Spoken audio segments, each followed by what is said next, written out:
Let's move on to our next question. I think we've all got the hang of it. Everyone knows how that's working.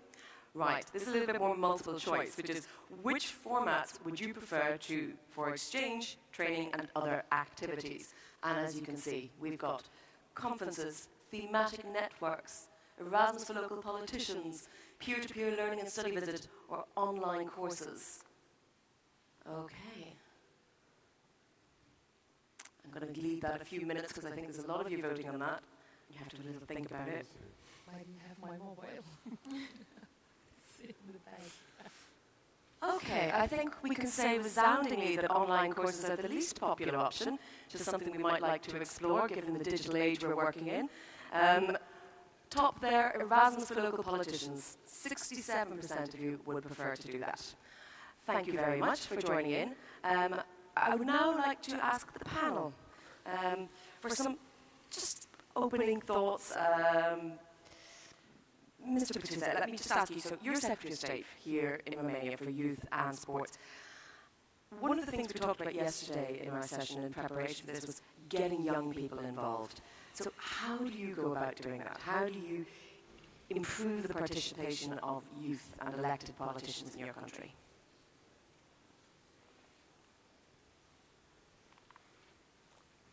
Bună ziua! Tinerii reprezintă una dintre cele mai importante resurse pe care le are un stat. Creativitatea, spontaneitatea și energia tinerilor nu cunoaște limite măsurabile încă. Tocmai de aceea este fundamental pentru noi, cei care lucrăm în administrația publică locală și centrală, să încurajăm și să-i susținem prin toate resursele care au nevoie pentru a deveni cetățeni activi ai Uniunii Europene și de a se implica în viața comunităților din care face parte. Ministerul Tineretului și Sportului își propune să îmbunătățească implicarea tinerilor politicieni aleși prin consolidarea dialogului cu tinerii implicați în administrația centrală, în cadrul comitetelor interministeriale, din domenii care privesc pe tineri, adică educație, cultură, comunicații, finanțe și fonduri europene.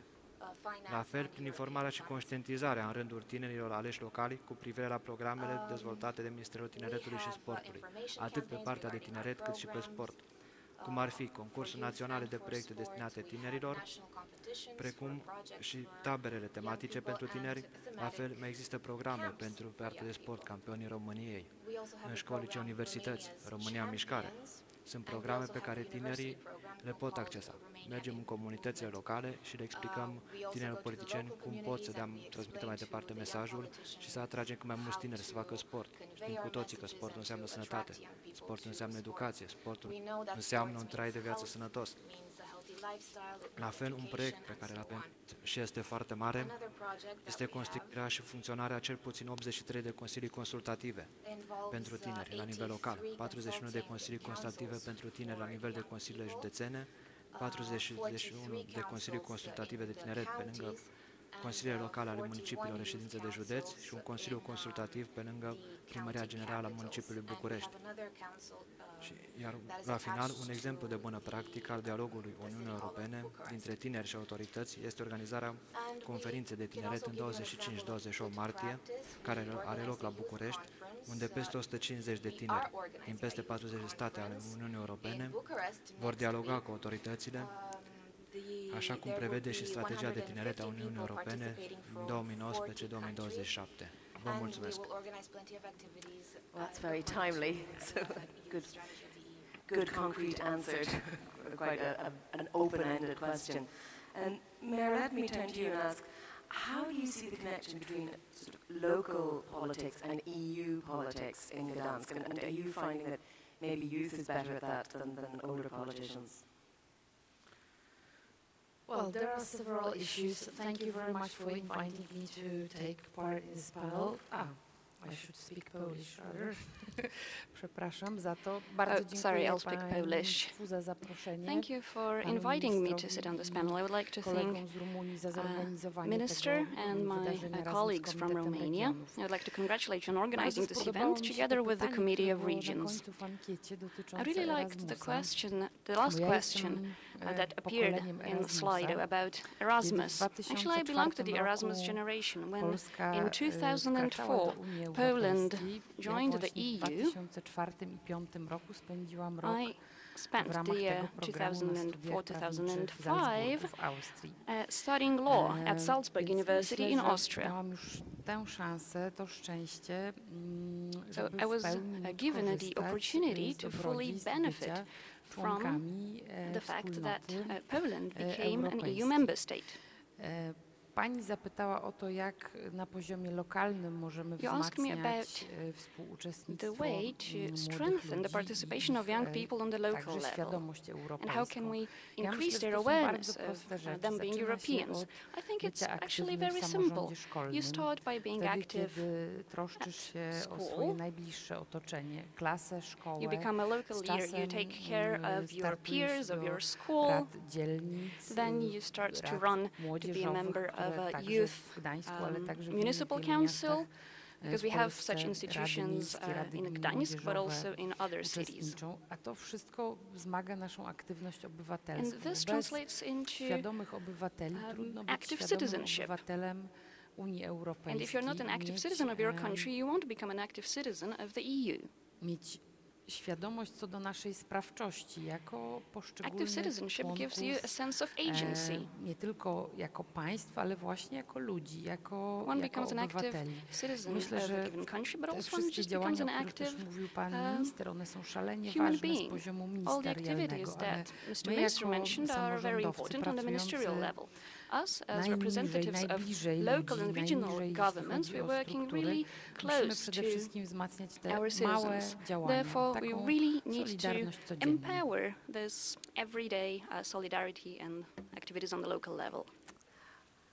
Thank you, Mayor. Governor Štěpán, so, I mean, a similar sort of question to you. What can be done to increase the interest of young leaders in European politics? But also maybe you could tie this in a little bit to the Committee of the Regions and how can this help in this respect? Děkuji velmi za možnost vystoupit a zároveň za pozvání. Thank you very much názoru má for the několik rovin. opportunity to Jednak take to, the floor. co Thank you very mohu much udělat for vlastní inviting kraje, me. tedy There are já various osobně, či mý levels at kolegové, play proto here. bychom zapojili First, především mladé lídry na can té be done at lokální úrovni, regional tedy v level. rámci obecních zastupitelstev.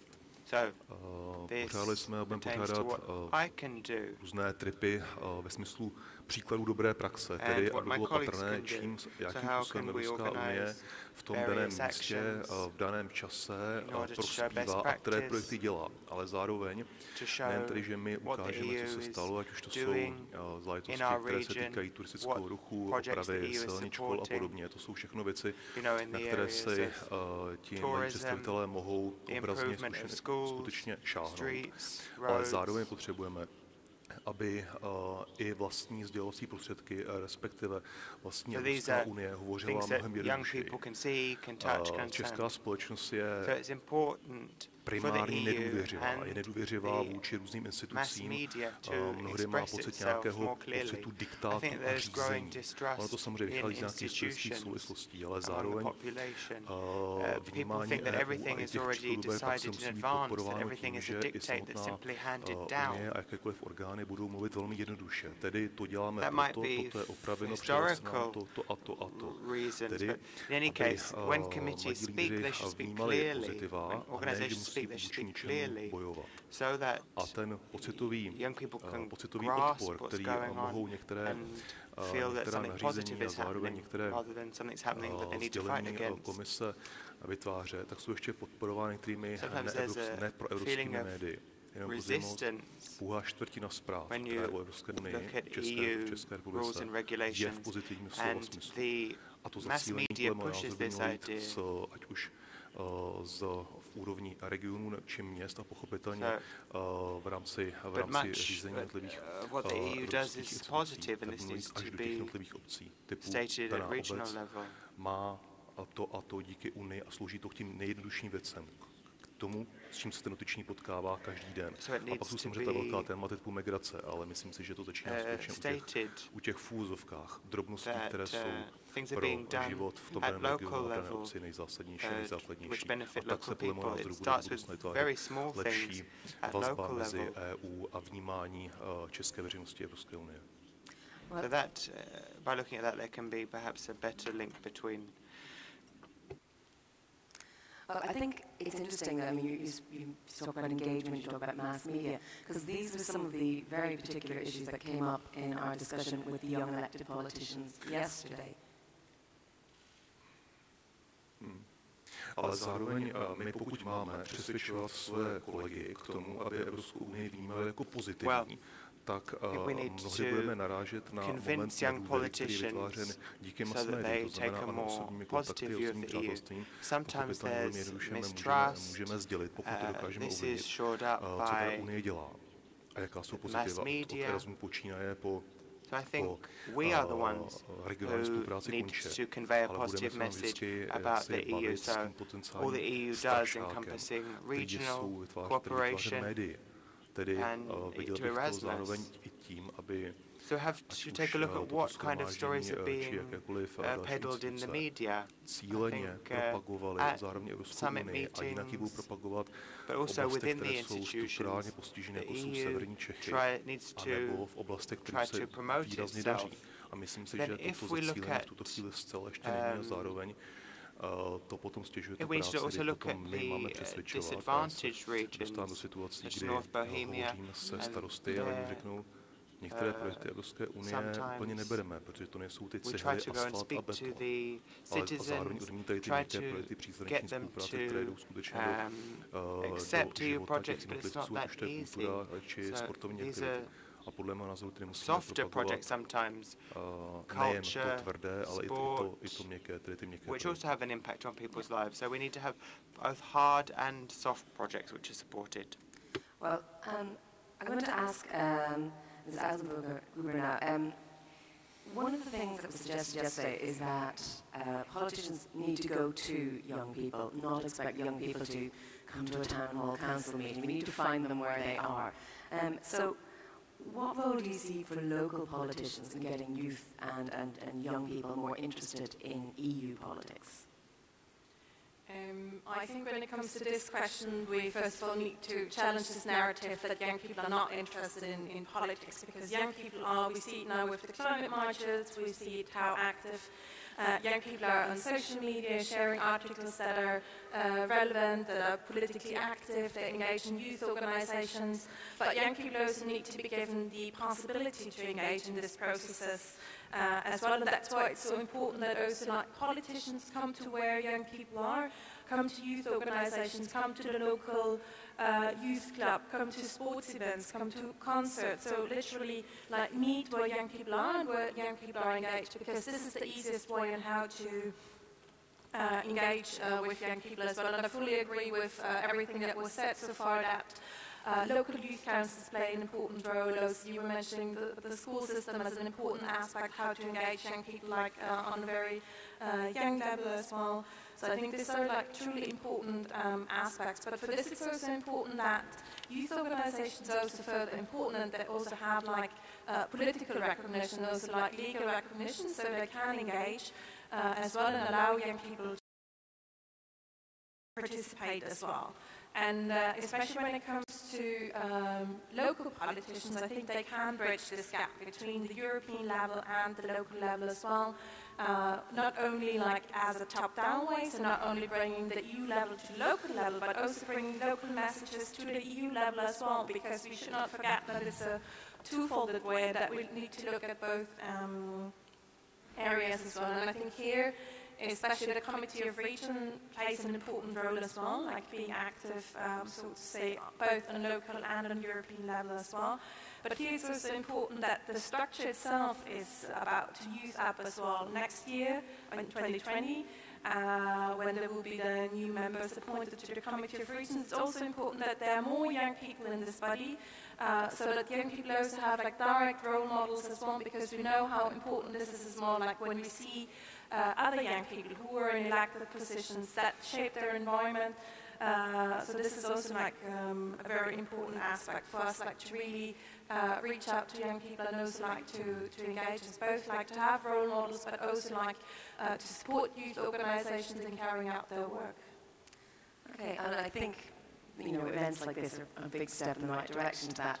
Now, yesterday, as I say, we had an event for the young elected politicians, and we had some of our Committee of the Region members there, and I see quite a few familiar faces from yesterday here, but I'm going to start by calling on Rosa Ballesteros, who is the Directora General de Acción Exterior de la Junta de la Extremadura in Spain. If you can get a microphone, Rosa, I can see it's here in the front row. I know, Rosa, you had plenty of input into yesterday's conversation. Maybe if you could just, share with the larger group what you took away from that. I think, yes, now. Stand up so we can see you. Because I have here my notes is a little difficult. Okay. Yesterday, I had the opportunity for the whole day to discuss with young people in the morning this panel and after with the socialist family. And young people, they are worried about the environment. Today is a global day where youth are taking the flag to the environment. And they ask for more spaces to talk about Europe and how we have to invest in education at the school, in the high school, in the university, but also how we have to create these spaces like yesterday, and talking about sport and European Union or gender balance and European Union, because sometimes, like I said yesterday, we told the idea of Europe, but we need anything more to engage youth. And in my region, like in another region and cities in Europe, we are investing in youth. But sometimes they don't feel that. It's like politicians, they are very far of our feelings, and we have to change this. And the only way is talking and creating the new space here to be a little bit more innovative. Thank you. Thank you, Rosa. I see we also have Jasna Gabric, who's the mayor of the municipality of Trubzic. I couldn't pronounce this yesterday either, in Slovenia. Thank you very much. It's Trbovlje. I know it's hard, but anyway. Yesterday we had a really nice conversation with young people, all the representatives of local communities. And I must say, it was a really interesting debate. Me as a mayor was thinking how to improve, that the young people are more into the local life and how they can have the real influence on what we are doing. So we have like parliament for the people from high schools, even from primary school, opening days. We post everything what we do on Facebook, trying to have interconnections with them. But I'm still wondering, and I still have a question, and I don't have still the answers on a question. You mentioned, the youth are getting engaged in what's happening in the European Union. But now we have protests, right? And the debates on Facebook. Are these the only ways how to influence on what's happening in the European Union? Do the young people really have to protest to be listened and heard? Do they really have to chat only on Facebook about it? So how can we change that so they became really important part of what's going on in the European Union? Thank you very much. Thank you. Before I ask more of our members, let me turn Jasna's question to the panel. Do you think these new ways of engaging are the new politics, if you like? Who would like to answer that?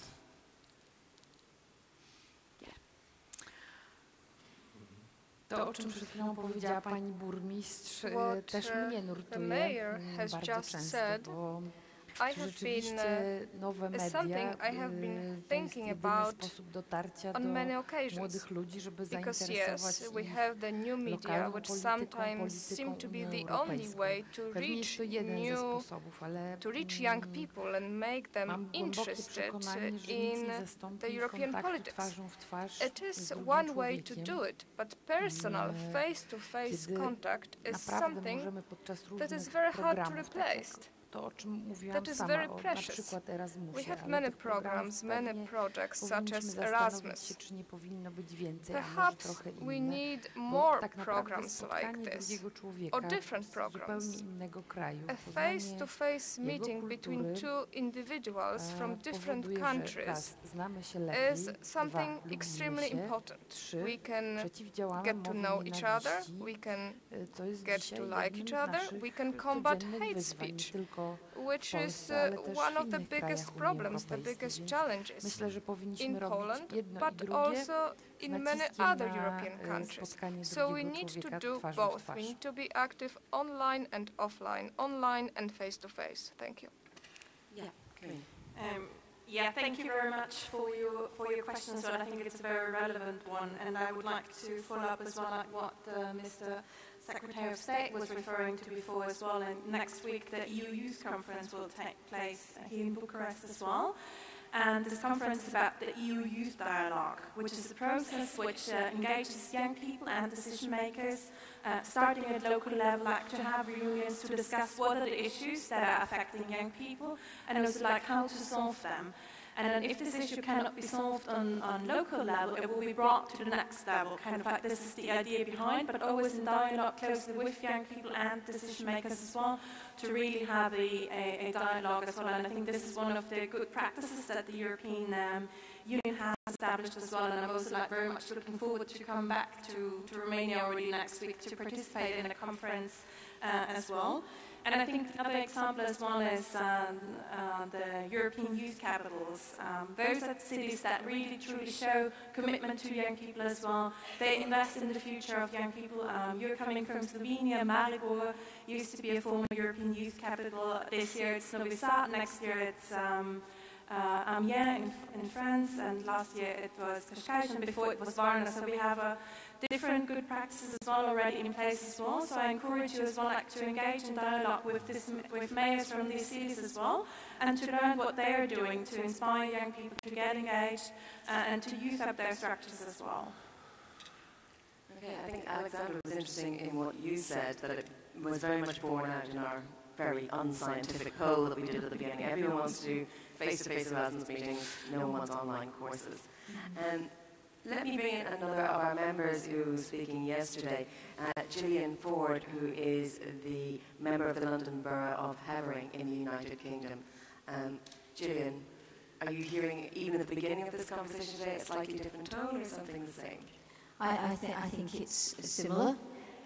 There is sort of repetition, and I found it quite interesting, as has already been said about the Erasmus programme, 66% wanting that immersion rather than distance learning. So I wanted to actually ask the panel a question in relation to that, really. I'd like to ask if you've thought about the idea of institutionalising in some way the role of young people in the EU decision-making process, similar to the CORE's engagement with local and regional elected representatives, or the European Economic and Social Committee with representatives of business and civil society. And has the European Youth Forum, for example, ever encountered such ideas or initiatives? Just that engagement on decision-making. Thank you, Julia. I think we'll get all our panelists to answer this. Cosmin, do you want to go first?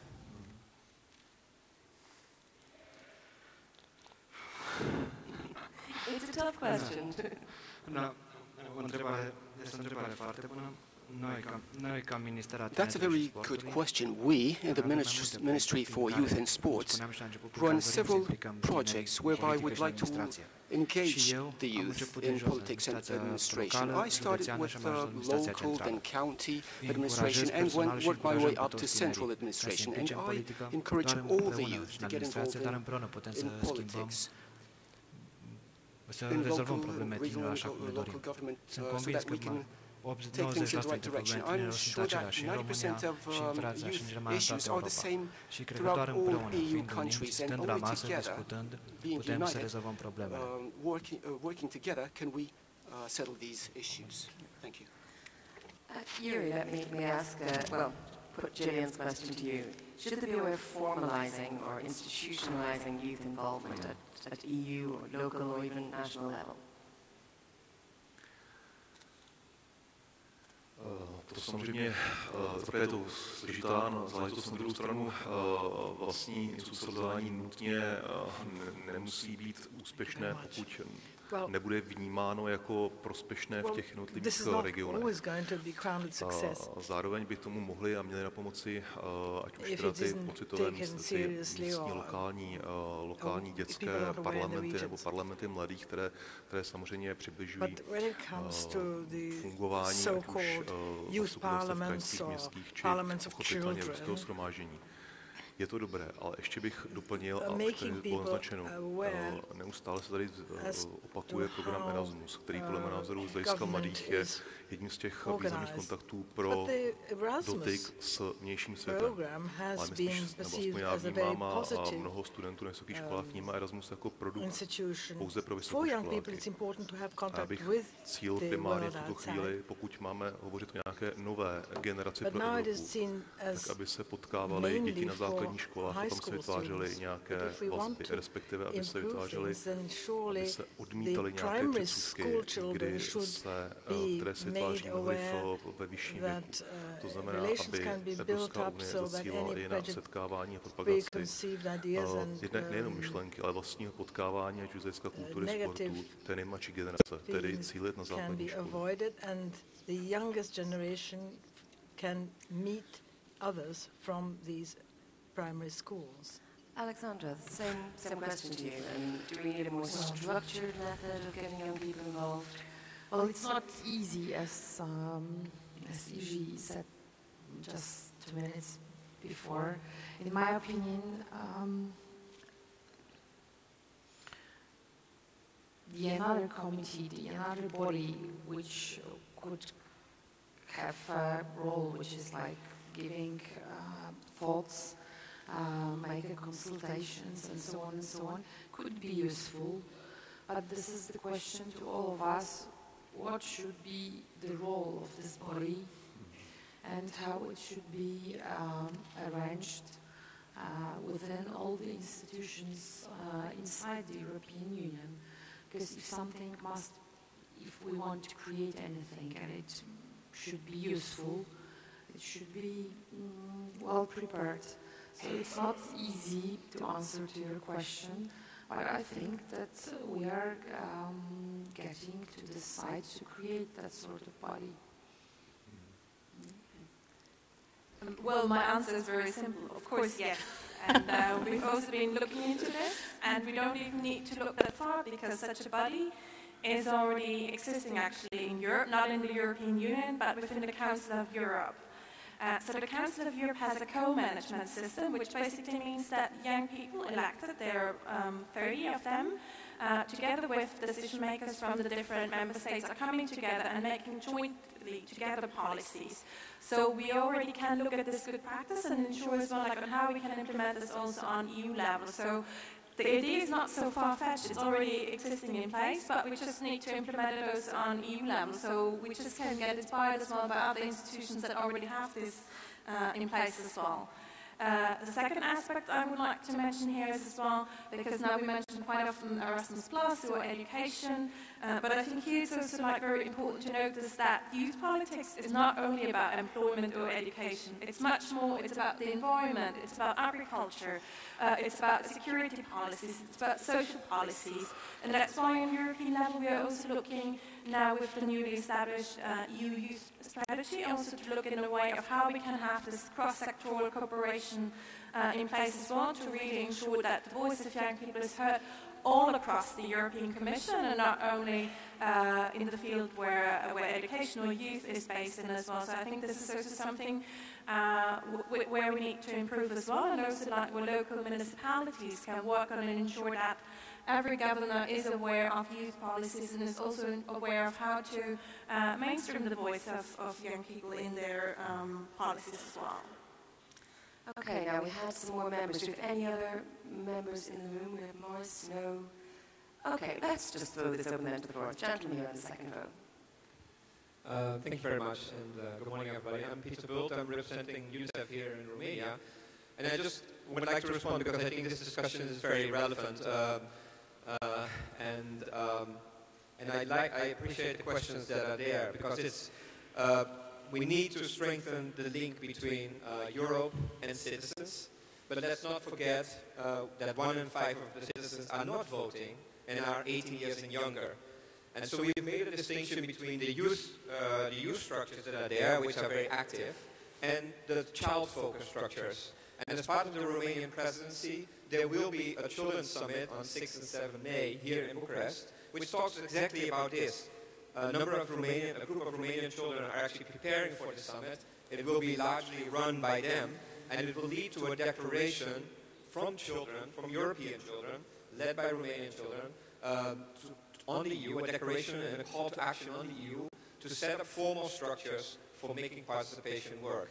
And this means formal structures in Brussels, but actually also formal structures at the local level, because if you talk about meaningful participation for children, it is really at the local level where that can happen. As part of this process, there were already a number of expert meetings. We had 45 child rights experts meet last week in Brussels to come up with a more expert type of document, which may respond to some of the questions that just came from our members here that asked for what are the formal ways to get this happening. Yes, one way is for politicians to reach out, of course, to schools, to children themselves, but there should also be formal structures such as councils, local parliaments, and there are many good ideas around Europe already happening. We just would like this effort to make it much more structural and much more systematic. So thank you for giving me this opportunity to say a little bit about this. Thank you. Okay, thank you. Lady this behind. You pass the microphone back. Hi, hello. My name is Anna Maria Tresna. I'm from Berlin, from district Treptow-Köpenick. I'm a member of the Borough Assembly and spokeswoman of the Social Democrats there. I think I do very support the idea of structuralizing participation of youth people. I think if you want to take it seriously, then we should also talk about the passive and active right to vote for the European elections, for example. So why can we talk about that, the right to vote from 16 years old on? Because then there is another group of interest where politicians will have the interest to gain their votes. They will have the interest to cooperate more even with them, because if you don't have this rights, then okay, we can say, okay, we talk in this field and we talk in this field, but is it more than just informing and picking ideas and mind mapping with youth people, or is this really participation? So this would be for one point. Another point which I am also very thankful I have learned this here in the summit. I didn't knew anything about the Committee of the Regions. So I didn't know actually how much as a young elected I can use this as a partner of cooperation and to implement new instruments where I cannot do it at the local level because we don't have the money to do so. So yes, we are a district where we have a youth participation for people there where they participate, and we have 18,000 euros per year that we have from the administration, and young people organize for young people youth exchange. But what's more than that, it's also, and it's good to know also to have such summits, and I understood for myself now that it's really also, as you said, we don't unite nations, we unite people, and in the aspect of we as young politicians can be a bridge to Europe, and we have to take this responsibility also by ourselves, but we don't have to be alone. We can cooperate and we can receive this help, and I think this is very important. Another aspect, it goes in the direction about starting to promote exchange, also intercultural exchange within Europe from earlier age, not only Erasmus Plus from the students, there's also a Young European Volunteer Program, but maybe we can also talk about this like to implement it more when we can do that at earlier ages. So I think there are many ideas, but we need people to also in the council, also from the national governments to take it seriously and to do any initiatives, and then we can go step by step. But there are ideas. Just let's do it. Thank you. Yes, a lady in glasses. Hi, I'm Jiří Štěpán from the locality of Dingley from Malta. Just to continue what my colleague from Berlin said, Malta will be the first, one of the very first countries to introduce voting at the age of 16 for the next local government elections, and actually people at the age of 16 can actually run for the elections. What we have tried to do in Malta and in the local councils is that we also have a local youth ambassador present during the local council meetings. So a local youth ambassador can actually come to local council meetings, come to any other meeting of the local council, have a voice on issues which are raised, and also participate in the debates. But eventually, since the local councillors are elected and they actually have a vote on the table, then the local ambassador won't have that vote. But obviously then there is a local councillor for youth, which in this case it's me, which will raise the concerns of youth on the council. We also have the youth local council, so not just the local youth ambassador, but also a youth local council where people, youths of 13 to 16 nowadays, can actually form and come up with projects which the local council can then look into and actually implement. On the national level, we have the Youth Parliament, which has been a stepping stone for many aspiring youth politicians to enter into the political scene. I myself was part of the Youth Parliament, and it has been a huge stepping stone. In fact, when I first contested for the local elections in Malta in 2015, I was only 18 years old, and I was elected as the youngest female representative in Malta, and all these initiatives helped promote even youth participation. But I think it is also important for government and political parties, whatever they are, to make sure to campaign and put forward campaigns encouraging youths to participate in politics, and give that extra push for youth, especially women participants, to make sure that their voices are heard. In fact, Malta is also considering positive action to make sure that female representation, even youth participation, is taken to a next level. And I think I agree with my colleague, and it should be a priority for the EU agenda to also have youth representation on board. And I do think the Youth Council is doing a very good job in this issue. Thank you. Thank you. Let me take, before I see another couple of hands going up, so get ready. But before we go to that, let me take this point about the age of suffrage. Does that make, do you think, a difference to engagement? You know, if you can vote at 16, are you suddenly interested at 14? If you're not able to vote until you're 18, perhaps it takes you longer to get involved. Aleksandra, you're nodding. Wiek dotyczący możliwości głosowania jest często też tematem naszych dyskusji w takich projektach jak budżet obywatelski, czyli w tej części budżetu gmin, miast, w której to bezpośrednio obywatele mogą zgłaszać różne projekty do realizacji. Przez jakiś czas mieliśmy w moim mieście taką możliwość, że właśnie możliwość głosowania za projektami from among those projects. Citizens from 16 years onwards used to have the possibility to vote and to choose projects that are going to be implemented. Unfortunately, our administrative courts didn't really like this solution. konsultacji społecznych, We had jakim jest głosowanie nad public budżetem obywatelskim. W ogóle nie było consultations ograniczenia in wieku. many cities. Właściwie Some wszyscy mogli cities głosować. allowed everyone Pewnie to to jest vote zawsze regardless of gdzieś jakiś their poziom, age. There was no age do limit rozmowy, in do some of the dyskusji, cities ale wydaje mi się, implementing że those w wyborach citizens' lokalnych patterns. This is ten something which 16 can be rok życia to discussed, nie but jest when we are talking zły about pomysł. local elections, 16 years, it's not a bad idea. It could Anyone work. else on my panel want to tackle that question? Yeah, Jiří, and then... To jestli volební právo mít 16 nebo 18 let je samozřejmě velmi široká otázka, ale zároveň pokud chceme podpořit a podporujeme mladé, aby vstupovali do politiky a posléze byli aktivní a skutečně se snažili být členy zastupitelstev, tak tu zkušenost, kterou potřebují, tak musí postupně získávat. Získávají i tím, že jsou součástí různých komisí nebo rad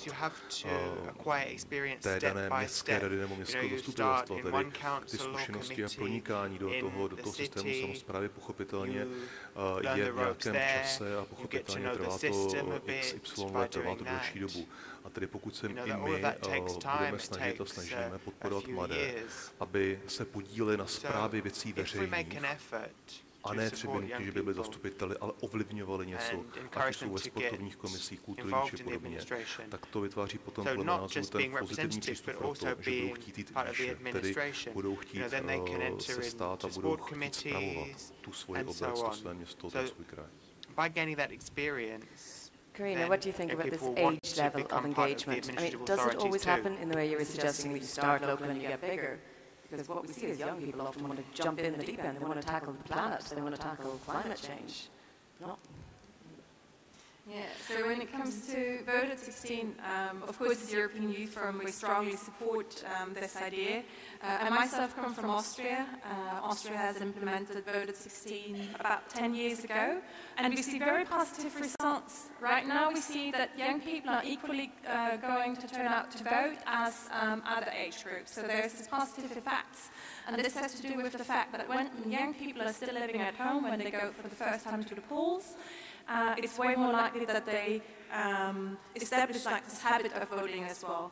But at the same time, there's quite often this myth, I would say, that it would say, yeah, but then young people vote the same way as the parents do. No, they don't. Young people vote independently, they inform themselves, they speak with friends about it, so there is this interest as well. And I mean, if you would ask a young person, what do they think if there should be transport from local city A to B, they would have an opinion on this. And this clearly shows as well this is a political decision, because if there is transport or not, who is deciding on this?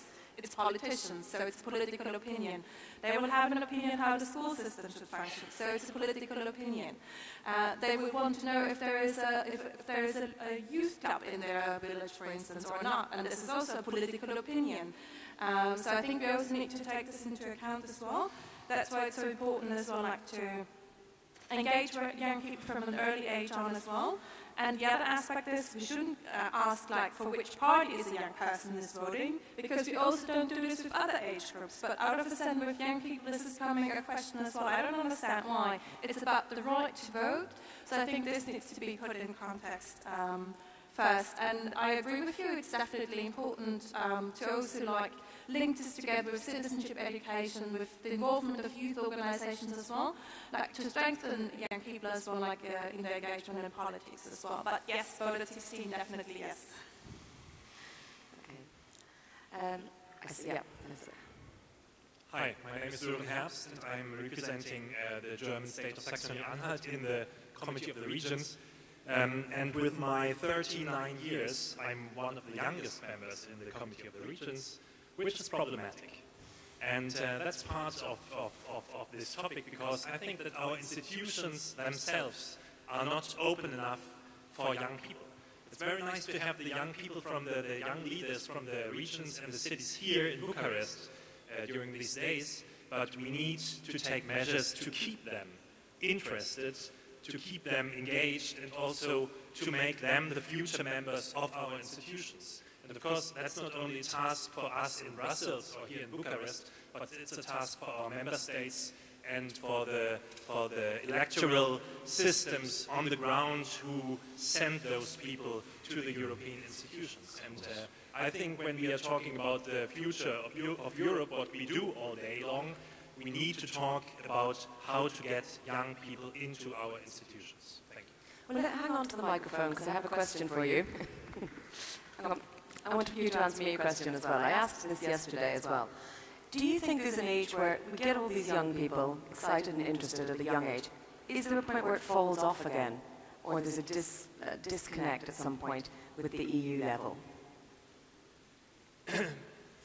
I think there is unfortunately a chance that it disconnects after a certain period of time. I mean, if we have once triggered people to really get interested in EU topics. I mean, one young lady from Germany as well, she just told us that she didn't know about the Committee of the Regions before this event. That's problematic, because the Committee of the Regions is a very interesting interface to the people on the ground, and we need to reach the people on the ground, and we need to reach them with young people, and not only with older people. I don't have anything against older people. We are getting older all over Europe, which is a fine thing.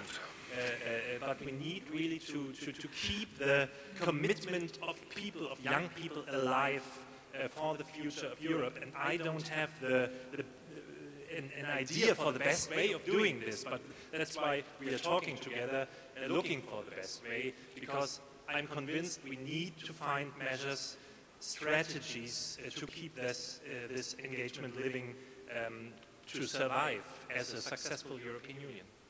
Okay, thank you. I have a question here at the front, yes. And then can I see other hands so I know where to send the microphone afterwards? Okay, all along this side. Okay. I will first start with a story about mindset of current Slovenian politicians. I will start with a joke. There are two mayors, brothers, twins. One has a municipality in A and one has a municipality called B. They're fishing, and what happened is they catch a goldfish, and the goldfish says, "Okay, I will give you 3 chances for 3 wishes."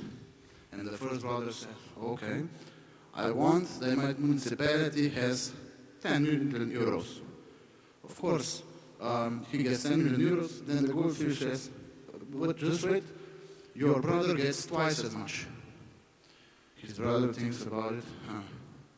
"I want to have the hottest secretary." Okay, one wants 1 secretary, the other wants 2. Then the other brother thinks, that's typical Slovene, and he says to the goldfish, "I believe that my penis is 1 time too big." And this is Slovenian and probably all Eastern Europe and many politicians' mindset. Yes, crazy. Now, let's start with the second point. You said about Erasmus programs. Currently, I'm working in Slovenia in my municipality for Erasmus for young entrepreneurs. That's Erasmus for business. But I have a more like interesting idea for the politicians. Why not make Erasmus for young politicians? Get people from municipality council who are young, get them to Brussels for a month, 2, 3. They will get the information from all around Europe. They will connect like we connect here. They will go to dinners. They will have new ideas, new plans. So they will how do you say it? Build the future. But that's my humble opinion. Thank you for the word. Thank you. We have a couple of hands. Yep. Next, please. Hallo, ich spreche auf Deutsch. Ich bin aus Deutschland. Hail from Germany. Zum einen, es wurde kurz angesprochen, dass der Ausschuss der Regionen zu wenig bekannt ist. That the COR is not very well known amongst Wir haben bei uns 13 Millionen Einwohner und einen Vertreter im Ausschuss der Regionen. Das ist weniger als es Europaparlamentarier gibt und schon das Europaparlament ist kaum bekannt. Also es ist ein sehr ambitioniertes Ziel, den Ausschuss der Regionen selbst dann auch noch bekannt zu machen. Da bin ich sehr gespannt, wie das funktionieren soll. Ich bin ein bisschen skeptisch, muss ich ganz ehrlich sagen. Better known. I'm not sure how this is going to work, honestly. But on youth representation, die Möglichkeit, junge Menschen nicht nur über Schulen und Institutionen zu erreichen, sondern auch über ehrenamtliche Vereine, Organisationen und Verbände. Ich bin sehr froh, dass eine Vertreterin des Europäischen Jugendforums da ist, die ja auch diese Organisation mitvertritt. Ich glaube, dass wir viel mehr auch auf diese Selbstorganisation von jungen Menschen setzen können. Ich habe das jahrelang selbst gemacht. Wir haben Austausch zwischen Jugendlichen in ganz Europa durchgeführt. Und was sehr schwierig dabei war, das war, diese Sachen finanziert zu bekommen, weil es keine entsprechenden Fördermittel von der EU dafür gab. Da gab es zwar Modelle dafür, was man machen will, aber wenn man nicht genau in dieses Modell reinpasst, dann funktioniert es schon wieder nicht. Und ich glaube, es ist eine Riesenchance, wenn wir jungen Menschen die Möglichkeit geben, sich selbst zu organisieren, sich selbst ihre Organisationen aufzubauen. Das ist auch etwas, das wir politisch fördern, aber natürlich nur in erster Linie bei uns in der Region. Nur wenn es die eigene Region verlässt, wenn es das eigene Land verlässt, dann denke ich, wäre auch die EU gut beraten, das entsprechend zu fördern, wie man sich austauscht, wie man sich organisiert, wie man gemeinsame Entscheidungen fällt. Das muss nicht immer institutionell sein, sondern es geht darum, erstmal zu erleben, wie man zusammenarbeitet, wie man einen Kompromiss findet und wie man natürlich auch das über die Länder- und Sprachgrenzen hinweg macht. Und da, glaube ich, könnte auch noch viel mehr an Förderung im nicht formalen Bildungsbereich passieren. Vielen Dank. Thank you very much. Thank you. Okay, we have a lady here in the second row. Good, because one of our discussions yesterday was about women's engagement, and we wonder why they don't speak up. So, please.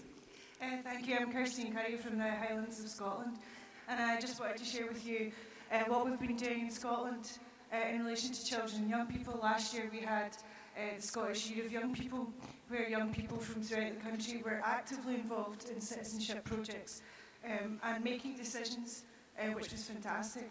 But one thing I'd like to bring back a point that you had made was, why do people drop out?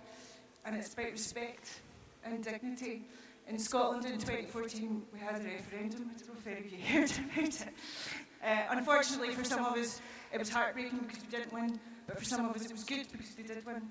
But what we did for that referendum was that children and young people from 16, 17 onwards were allowed to vote. And it made such a difference to them because they felt actively involved in the future of the democracy of their country. And whether they voted yes or no was irrelevant. It was about the democratic process they were involved in. And they felt part of something and important and valued. And then for the following, unfortunately for the following elections, the Scottish Parliament weren't able to decide on the mandate for that, for the franchise, and therefore the right to vote for 16 and 17-year-olds was removed from them. And children felt really, really let down by this. They felt that their voice wasn't important anymore. Why was it important for one thing and not for another? And I think it's a lesson we'd like to share with the rest of Europe, that if you're going to be serious about engaging the youth of our countries, which is so important, that always has to be serious, and it has to be tangible and meaningful, because you cannot kid kids. Thank you. Thank you. It's a very interesting, specific case here. Yes. Yes, thank you very much. My name is Andros Karayannis. I'm a mayor from Cyprus and member of the Committee of the Regions. Well, I strongly believe that in local politics we need a mixture of young people, the ideas of young people, and the experience of older people. Me personally, in my council, I have 8 councillors. 3 of them are younger than 40 years old. They have applied for coming to today's summit, but unfortunately they have been rejected. Anyway, this is another issue. The problem that young people they are not involved in local politics, maybe it has to do with the mentality of the elected older persons. Sometimes, or many times, the elected people, they think that they know everything. But we do not know everything. That's why we need the ideas, the views of the younger people, and especially those who want to be involved in local politics. My experience is that one day we got a letter from teenagers to the municipality, and they said that we cannot be part of the committees because they are talking about different things. We have different sensitivities and ideas. That's why we want to have our own committee of the so-called teenagers committee, the age of between 15 and 18 years old. And we allowed them to have their own committee, and I can guarantee you that they are doing a great job. So it's better to ask young people to be involved in local politics than to stay home and to use their mobile phones and to write on Facebook and criticize what is wrong in local politics. That's why, once again, it's better to have a mixture of young and older people. Thank you very much. Thank you. I'd like to bring in Philippe Corey here from UNICEF. Just here in the second row, please. It's such a big room. Our ladies with the microphones are having to do an awful lot of walking. Thank you very much. I'd like to come back to the question, what young leaders in municipalities and regions could do for the EU. Europe is the richest region in the world, but it is also the region where young people, children, adolescents, compared to other groups, have more chance to be poor, marginalized, unemployed.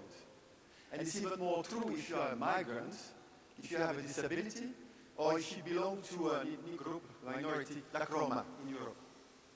So the new leaders coming up should be bringing that sense of equity, should be the one breaking the cycle of poverty. That starts as soon as you are born.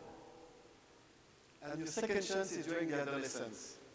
So if you miss that again, speaking about renewing Europe will be just an interesting theme for conference. It's about social cohesion, it's about social inclusion. And you leaders at communities, at the level where young people are engaging with you, have a key role to play there. And if we don't play that role, we see populism on the rise. We see xenophobia on the rise. We see intolerance on the rise, breaking the social coherence of our societies in Europe. And it starts when you are a child. And this is where I see your role as leaders of communities in Europe, is really to foster services that mean something, make a difference for children in terms of their access to health, for adolescents around their sexuality, an appealing system, not institutionalized system, where they don't engage. Education that provides quality learning for those who are the most marginalized, so that they get access to some learning is also extremely important, particularly when you are on a migrant mode, on the move, or when you have a disability. So it's really important that you foster those services, those social protection services that breaks the cycle of poverty and give a chance to all. And this is the only way we can really renew Europe. So really count on you and hope, and it will come from the young leaders. And that's your role and perhaps your duty for the next generation. Thank you very much. Thank you, Philippe. Hello, I'm Arjen Drune, city councillor in the city of Breda in the south of the Netherlands. And we started this debate by the poll, and everyone here votes for Erasmus. And of course, that makes sense, because Erasmus works. But does it work for everyone? My higher educated friends always talks about the benefits Erasmus gives them. But if you are more practical educated and you want to become a carpenter or you want to become a mechanic, do you have also the benefits of Erasmus? What does Europe for them? Thank you, good point. I was going to ask our panelists pretty much this question anyway, which is about, we get young people involved, but they come from a certain background if they're getting involved in youth forums. They're probably not coming from the disadvantaged backgrounds. They're, if the parents vote, they will vote. But, there are kids from other backgrounds that simply don't see this as part of their life at all. So we see at an adult level people feeling disengaged from the so-called elite politicians. I mean, perhaps that even starts at a very young age. Who would like to, on the panel, maybe tackle that and maybe tell us what the EU could do about this? Yes, Karen. Yeah, so I think this is definitely a relevant question. So Erasmus Plus alone will not solve a problem. It's one program, and which is a very tiny bit if you look at the entire EU budget. So what the European Union has been already doing was also to look more into social questions as well, like launching the social pillar, which also looks more into protection as well of young people, as was rightly said. Now it's young people who are at the highest risk of living in poverty or at risk of poverty, while it was previously elderly people, and so we have seen there a big shift, so that's why it's so important as well, like to have their stronger investment in social policies as well, like which truly allow like young people as well, like to engage in services, to have like not only access to free schooling, but there's a lot of it that comes around it. If there is a free bus to school, if there's the possibility to get free books available, and all these kind of things that, you know, like quite often seem to be invisible, but they all make a difference if young people can access and also have like the same benefits or access their rights in the same way as other young people do, for instance. What we know as well is that the current funding for Erasmus Plus is not enough. As European Youth Forum, we are calling for Erasmus 10 times. And the idea actually came from President Juncker. He was calling for Erasmus 9 times. So we felt as civil society organization, we can be a bit more ambitious and said then, okay, Erasmus 10 times, because we know it's the most inclusive program that the European Union has in place. It has the capacity also like to reach out to disadvantaged young people. But of course, it can be only successful and truly reach out as well when there is enough funding available to have support staff, for instance, available to support us as well, like young people. And it's also very important that Erasmus Plus is linked with other existing programs as well to prepare, for instance, young people before they go abroad as well, because not everybody feels like comfortable like of immediately going abroad to study or to do an apprenticeship abroad or to do an internship abroad, because Erasmus Plus is more than only going to university as well. So it also needs to be linked with other programs as well. And I think here again, youth organizations do an important job because they also offer this, whether short-term opportunities for young people to engage as well, to kind of like, you know, feel a bit the air, how it is a bit as well, like to go abroad, how to have a first-time experience. And through one of these programs, I also had my possibility to go abroad myself for 2 weeks.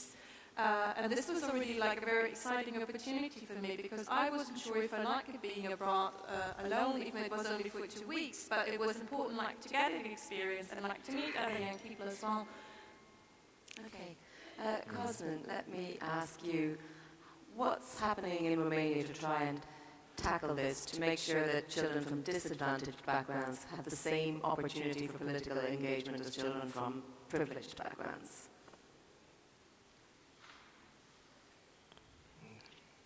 În primul rând este vorba de conștientizarea tinerilor și există programe pentru tineret, pentru tinerii din mediul rural, care mergem și informăm despre importanța să meargă la școală, să învețe, despre importanța să iasă în societate.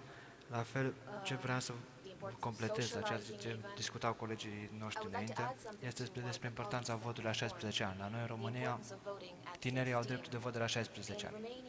Dacă dorim să aplicăm votul la 16 ani, trebuie să ne gândim și la plusuri și la minusuri.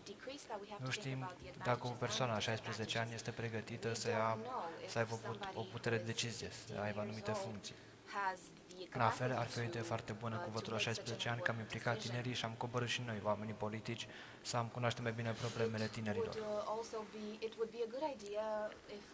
Ca să răspund la întrebarea care spuneați ce facem noi pentru tinerii, sunt și cursuri de reconversie profesională, sunt cursuri efectiv pentru tineri. Anul trecut, Guvernul României a introdus transportul gratuit pentru studenți, pentru elevi, au acces gratuit pe toate liniile de cale ferată, acces gratuit la școală, care este o normalitate. Sunt tot felul de programe mai mici sau mai mari pe care le avem pentru tineri la nivel local. Cu atât mai mult sunt și unitățile administrativ-teritoriale, ajută tinerii prin transport, la dispoziția facilităților gratuite, să facă cursuri gratuite, să încercăm să specializăm cât mai mult tinerii din mediul rural ca să obțină o meserie. Din păcate, și în România, ca în alte țări, este un deficit de forță de muncă și foarte puțini tineri aleg să meargă spre școlile meșteșugărești. Okay. Yes, here in the middle, and I see another hand at the back, and then we'll come to the front again. Okay. Thanks very much. I think, hearing everything that's been said today, I think it's worth noting that we probably have more young leaders and representation in the EU Council than ever before, with like Sebastian Kurz, Emmanuel Macron, and I'm from Ireland. John is my name, I'm a county councillor, and our Prime Minister, Leo Varadkar. So I think that is a positive and something we should bear in mind. But certainly I think when you talk about whether it be reducing the average age of communities of the regions, whether it be reducing the average age of voting to 16, or any of these initiatives, one important factor I think is social media, and it can play a very positive role, but it also can play a very negative role. And if you look at what is happening is I think younger individuals are engaging with one party or one potential way of looking at politics, and that's becoming what they believe in. And if you look at maybe 20 years ago, people watched the 6 o'clock news or 9 o'clock news on a nightly basis, and they got a state communications view, which was meant to be impartial. Whereas now, with the role of social media and the communication that's coming out, it is becoming more and more of a challenge. So how do we deal with fake news, particularly among engaging the youth in politics? Okay, thank you. Can we get a microphone down to the back here? There's two hands there. Right down near the door. Yep, keep going. See, this is why I wanted you all to sit near me, but I suppose some people are getting a workout. Hi, my name is Anil Kumar, and I come from the region of The Hague in the Netherlands. I heard a lot this morning about engagement. I heard a lot this morning about agency, giving agency to the young people, institutions, young committees, youth committees, local committees. But the one thing I didn't hear too much about yet is identification. And when I ran for elections in 2014, I came and I lived in a neighborhood in The Hague, the third city of the Netherlands, a neighborhood where almost 20 to 25% voters turnout happen every 4 years, so that's very low. And out of those 20 to 25%, you can imagine how many youth will vote. Almost nothing. When I approached some of the young kids in my neighborhood, one said to me, so what do you guys particularly do? Is that like, are you creating policy, or do you also think about things? Think things through. And that really struck me, because he told me, I cannot identify with whatever you're doing, and I really don't identify with the politicians that speak on behalf of me or pretend to speak on behalf of me. So what I think that is really important is not, before we institutionalize all kinds of committees or all kinds of groups and youth councils and all that, I think it is very important that political parties field young politicians with whom young people out on the street can identify with. The moment we identify with another politician, and it has to be love at first sight, I noticed, one will get engaged much quicker than creating all kinds of engagement communities and all kinds of things that look like that. If we do not make them understand in the first place what we do and why we do what we do and how they can identify with us and the other way around, it's going to be very tough, not only now, it's been like that in the past 20 years, and it will be like that in the upcoming 20 years. There's nothing about renewing Europe if we forget to identify with the people we try to stand for and who we want to vote for us and to be engaged. Thank you. Yeah, next to you. Thanks very much. Gerald Murphy, Cork County Council in Ireland. So young people are often defined as under 35. And this is a vital period in people's lives during which crucial, I would say, life-changing and life-altering decisions are made. One decision in particular, I would say, which has great consequences not only for young people themselves, but for their entire communities, is where they eventually decide to set down roots, to get a job, to live, and ultimately to start a family. Now, I come from a rural area in Ireland, the southwest of Ireland, and there's a huge problem there in terms of making this area an attractive place for young people to live. And a huge part of that is getting a job. How can you live in an area if an industry which you are interested in does not have work there? So the question is, how do we get investment out of perhaps the very large cities, to use a German composite word, the Großstädte?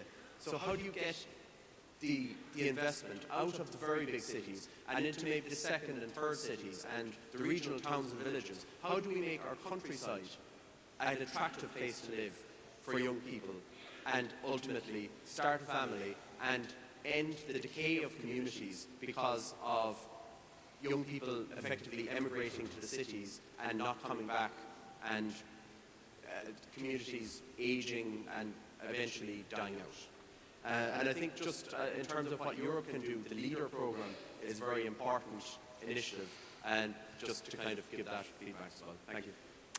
Okay, thank you. Now, I have one more down here. Any other hands? Because I'm trying to keep an eye on time as well, because we have to finish exactly on time. So if anyone else wants to get a comment in, now is the time to put your hand up. Okay, so yes, lady at the front. Hi, just one issue. I hope you haven't discussed this, because I was going to the other workshops as well. I'm not a young person any longer, since I am over 35. I thought somebody defined already. But I do have children that are going to vote for the European elections for the first time.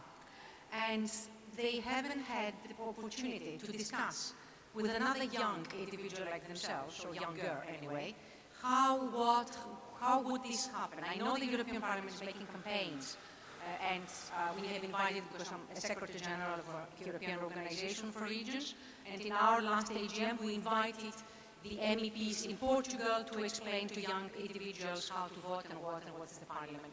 But for my children, would that be not an easy way to actually say the municipalities or would be able to create and use the sort of social media that was mentioned before to explain, because they do have access to social media, the children of that age, between 18 up to 23.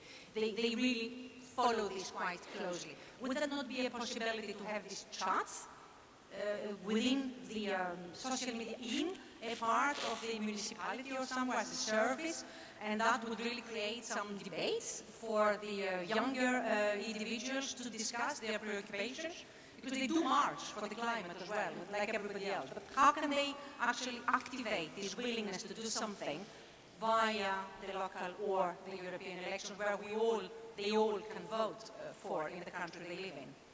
That's food for thought, really. Maybe some debate with the young leaders in front of us. It's a good point. You know, some politicians do engage online, but some are less successful at that. Okay, gentleman with the glasses. Microphone? Yeah. Oh, and okay, two more just here. Ja, Peter Curry aus Österreich. My name is Peter Curry from Austria, from the council in the second biggest city of Austria. There are 2 points I'd like to raise. I'd like to reply to the minister, the honourable minister. He said he didn't know whether young people were able to make this tough decision, the decision of voting. You know, can they weigh it all up and come up with a balanced decision? I don't think young people have a problem coming to that decision. We have some results that show that 16-year-olds are capable of making that decision. Now, if we look at Brexit and the Brexit referendum, and we look at the way that the different age groups voted, how did the young people vote? How did the old people vote in that referendum? If we look at that, well, you know, I would rather be on the side of the young people there, because most of them were against Brexit. So it's not just a question of age when we're talking about making an informed, smart political decision. That's the first thing. Now, yesterday... Try and keep it brief, because we need to squeeze some more people in. Yesterday, President Lamberts gave his words of welcome, and there were 400 local politicians who wanted to be invited to this event, but not all of them could come. Only 100 youth elected politicians could come to this event. And he explained why more people who are youth elected politicians couldn't come, because of money. And that's an issue. You know, if we want there to be European youth work, then there needs to be a corresponding budget attached to that. You know, it's not enough to have one representative from a region or a country. We need to represent the whole spectrum, the whole range of diversity. And that's got to be funded. Of course, at the end of the day, that will require a lot of money. How do we get that money? That's a challenge for the future. Okay, I think you've inadvertently answered the question for this panel, which is what local and regional leaders expect from the EU is money. Okay, I see one hand way down at the back. We'll go to you, and then the lady in red, and then I will ask our panelists to sum up. Yes, thank you. I'm Vicky van Marken from Belgium. I'm a city councillor in the city of Mechelen. And I just wanted to point out that saying that 16 years older people don't have the capacity to vote or might not have the right mindsets to vote, I think is really underestimating a whole group of youngsters, of people that nowadays are organizing climate debates and climate strikes in all of Europe. And it was organized by a really young girl, Greta, from Sweden. So to think that people that are younger don't have the ability to engage in politics or vote, I think is really underestimating a group of people with a high potential. Secondly, I heard a lot about social media, and of course in this day and age it's an important medium, but I also think we don't need to overestimate the amount of voters that are on social media. You don't reach the whole world with social media. There are still a lot of people that are not actively engaging in social media, and therefore I think face-to-face contact is the most important way to reach out to people, especially so they can identify themselves with a politician or with somebody that engaged themselves into politics. And at last point, I think communication, especially from Europe, should sometimes maybe use less difficult words and reports and so on, or maybe the translation to the common citizens could be done in an easier way, so people could understand what actually is in the document. Thank you. Thank you, and bravo to that. Less EU jargon would be great. Finally, lady here in front. So I'll be brief. Hello, my name is Freya Windle from the European Parliamentary Research Service, and I'm glad the colleague over there just mentioned communication, because this is something the European Parliament in particular just before the European elections is trying to work on really, really hard. And just to say, we have the EU Citizens, we have the Citizens app, and communication, there's a website What Europe Does For You, where we particularly try, I don't quite know where the lady is right now, but to communicate in a simple way, so you can scan down to the region you live in, you can scan down to the city you live in, and you can see what EU projects there were, what they've done, what impact they have had. And this is precisely what I keep on hearing here. People don't know what it is. And the last point is we also have programs such as Back to School within our services, and newly now Back to University, where we try to reach out to the young people and speak with them, have an exchange, and just get really down to where we need to go. Thank you. It was very brief. Thank you very much. Now, we're going to have a very last quick round of Slido questions to see where we're at the end of the session. But first, I'm going to ask each of our panelists to sum up in no more than 2 minutes, and I'm going to be very strict, what they really feel the young and the regional leaders expect from the EU. Really try and focus on everything you've heard, focusing on the topic of this panel. Who would like to go first? Ladies. Ladies first, okay. All right, so as we could hear here, some people expect money, which is obvious, because if we want to be active and support activeness or create a new consultation body or whatever, budget is needed. But what was really important to me, it was one of the voices here, we cannot forget about the basic human needs, because without fulfilling those basic human needs, we can't push people, no matter if they're young, if they're a woman, if they're old, to be active. Okay, great, and thank you for sticking to time. Let me come to you next. Just your final thoughts. What do you think the young local and regional leaders expect from the EU, and what can be delivered? I think there is truly the chance of bridge this gap between the local and the EU level as well. And I think I'm going to make a small advertisement on this as well, because the European Youth Forum is organising a roadshow ahead of the European Parliament elections.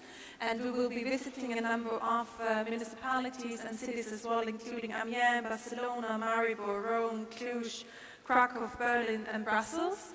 So if one of you is there as well, it would be great if you could also spread the word on this, and also make sure that local municipality leaders are engaged there as well, to have a dialogue with young people as well, and to discuss the European Parliament elections as well, because I think this is a fundamental issues that we have been discussing now as well, and I think this is a practical example on how we can make it happen as well. And the second aspect is as well about answering your question as well about online engagement. On the 29th of April, the European Youth Forum will host a Spitzenkandidaten debate.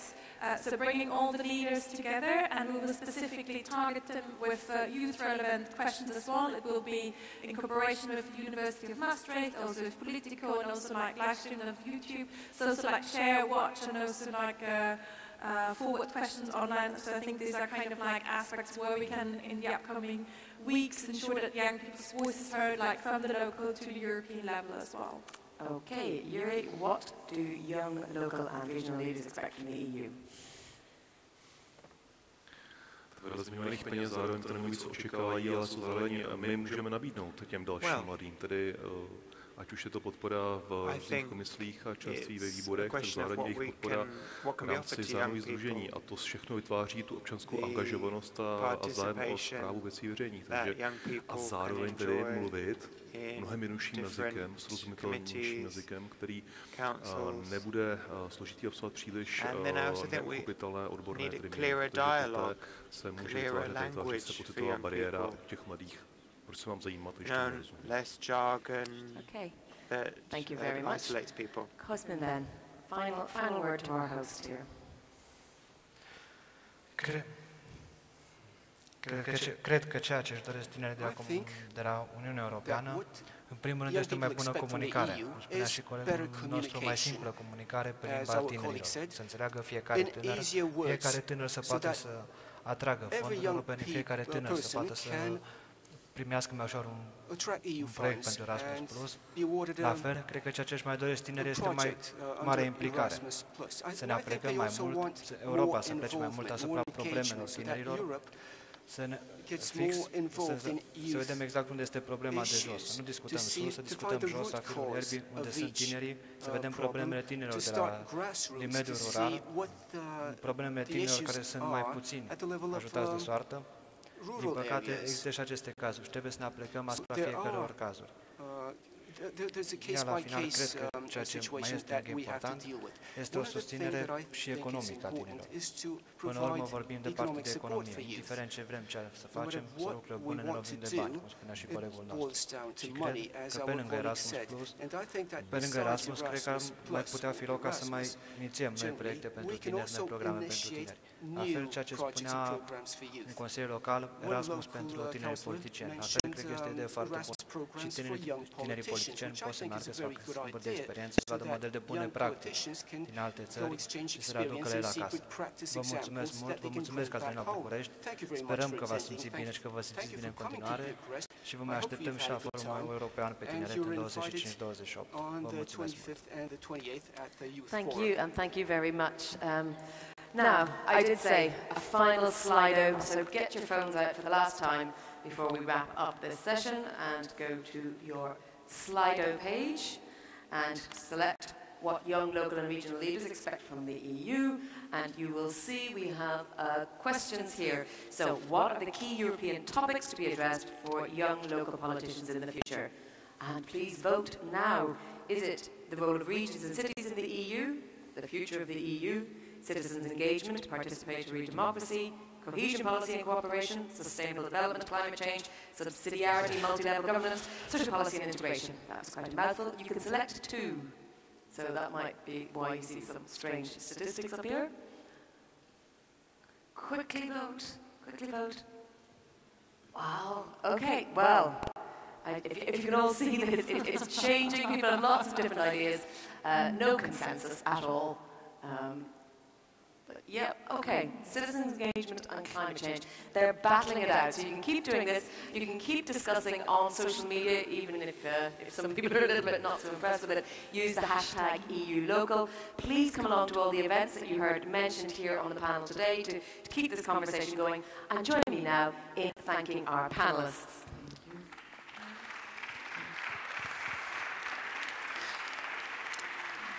And could we also have a big round of applause for our interpreters and our technicians who have done tremendous work.